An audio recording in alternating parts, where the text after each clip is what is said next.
ఇయాల బీఆర్ఎస్ అంబేద్కర్ సచివాలయం ముంగట మాజీ ప్రధాని రాజీవ్ సార్ విగ్రహాన్ని ఆవిష్కరిస్తుండ్రు కదా ముఖ్యమంత్రి సారు.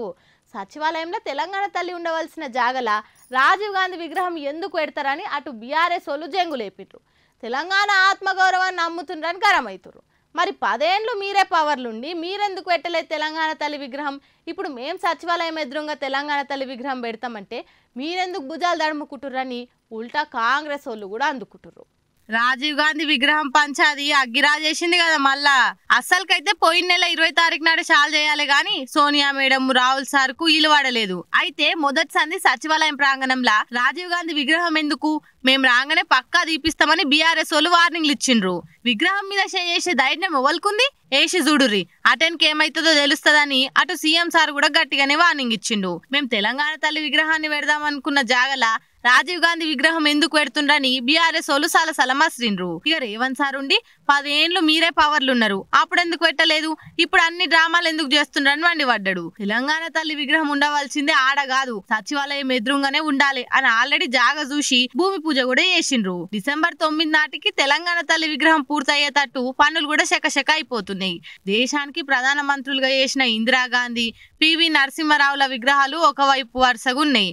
అట్లనే రాజీవ్ గాంధీ విగ్రహాన్ని కూడా అమరవీరుల చిహ్నం ఇటు సచివాలయం నడుము ఇట్లా పెట్టినాం, దాంట్లో తప్పేమున్నదని అనుకొచ్చిండు. బీఆర్ఎస్ వాళ్ళు మాత్రం అస్సలు సహిస్తలేరు. తెలంగాణ ఆత్మగౌరవాన్ని ఢిల్లీలో బొందబెట్టిండ్రు, మేము వచ్చినాక పక్క తీసేసుడే అని వార్నింగ్లు ఇస్తుండ్రు. మరి విగ్రహాల పంచాది ఇంకేడదాకా పోతుందో చూడాలి. అన్ని పండుగలు ఒక్కనాడే అవుతాయి. ఆ గణపయ్య పండుగ మాత్రం 11 రోజులు. ఆయనను మండపంలో కూర్చోబెట్టిన రోజు నుంచి ఊర్లున్న పోరలంతా మండపాల కాడనే ఉంటారు. కొందరైతే నిమజ్జనం అయ్యేదాకా ఈ స్కూల్కు సక్క పోరు. పెద్దోళ్ళంతా నిమజ్జనం నాడు తాగి దుంకులాడితే బుడ్డ పోరలను చూడుర్రి ఎక్కిలు బట్టి ఎట్లా ఎడవబట్టిర్రో. ఓష్ని చిన్న చిన్న పోరలు ఎక్కిలు పట్టి ఎడవబట్టిరుగా.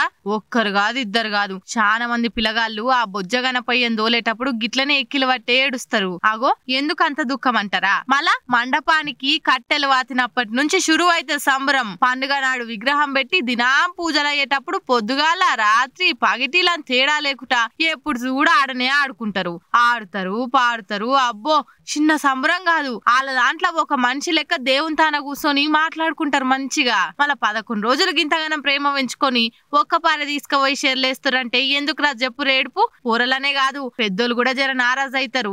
ఆడకట్టోళ్ళంతా పొద్దంతా కూలినాలు చేసుకున్నా సాయంత్రం కాగానే మండపాల కాడ ఒక్కతాన కూర్చొని ముచ్చట్లు పెట్టుకుంటా మంచి షెడ్ అరుచుకుంటారు. ఎంతైనా చవితి పండుగ అంటే అందరికి ఇష్టమైన పండుగ.